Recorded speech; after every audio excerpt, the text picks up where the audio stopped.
Guys আপনাদের বারবার হচ্ছে একটাই কমেন্ট যে ফেসের সাথে আপনার ছবির কোনো মিল পড়ে না। হ্যাঁ, আজকে আপনাদেরকে এমন একটি টিপস শিখিয়ে দেব। এই টিপসটি যদি আপনি একবার অ্যাপ্লাই করেন তাহলে আপনার ফেস কখনোই ছবি থেকে চেঞ্জ হবে না। জেমিনি দিয়ে তৈরি করা ছবির সাথে যদি আপনার ফেসের মিল না পড়ে তাহলে আপনি এই ভিডিওটা দেখেন। আমি আপনার এখান থেকে হচ্ছে 3টি ছবি সিলেক্ট করব, কারণ 3টি ছবি থেকে তারা ফেস সিলেক্ট করতে পারে। কিছুক্ষণের মধ্যে দেখেন লুট হবে। লুট হওয়ার পরে আমি আমার চ্যানেল থেকে যে কোনো একটা প্রম্পট আপনাদেরকে দেখিয়ে দিব, শুধু আপনাদেরকে দেখানোর জন্যই প্রম্পট গুলা এনে এখানে কপি করে পেস্ট করে দিব। এবার আমি আমার টেলিগ্রাম চ্যানেল থেকে একটি প্রম্পট এখানে এনে কপি করব।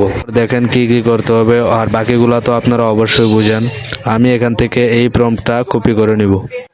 বাস কপি হওয়ার পরে আপনারা যাবেন জেমিনিতে যাওয়ার পরে আপনারা এখান থেকে কপি করা প্রম্পটটা এখানে সিলেক্ট করে নেবেন। এরপরে আপনি ফাইনাল রেজাল্টটা আগে দেখুন। কোন লুট নেওয়ার পরে আমার ছবি আমাকে তারা পাঠিয়ে দিয়েছে। দেখেন ভাই, ফেসের কোনো চেঞ্জ নাই। আমি যে টেকনিক্যাল বিষয়টা আপনাদেরকে বললাম সেভাবে আপনারা অ্যাপ্লাই করবেন এগুলা। যারা যারা ভিডিওটা ইউটিউব থেকে দেখছো তারা হচ্ছে চ্যানেলটা সাবস্ক্রাইব করে দিবা, আর হচ্ছে যারা ফেস থেকে দেখছো তারা হচ্ছে চ্যানেলটা ফলো করে দিবা, আর টিকটক থেকে দেখলে অবশ্যই চ্যানেলটা ফলো করে দিবা।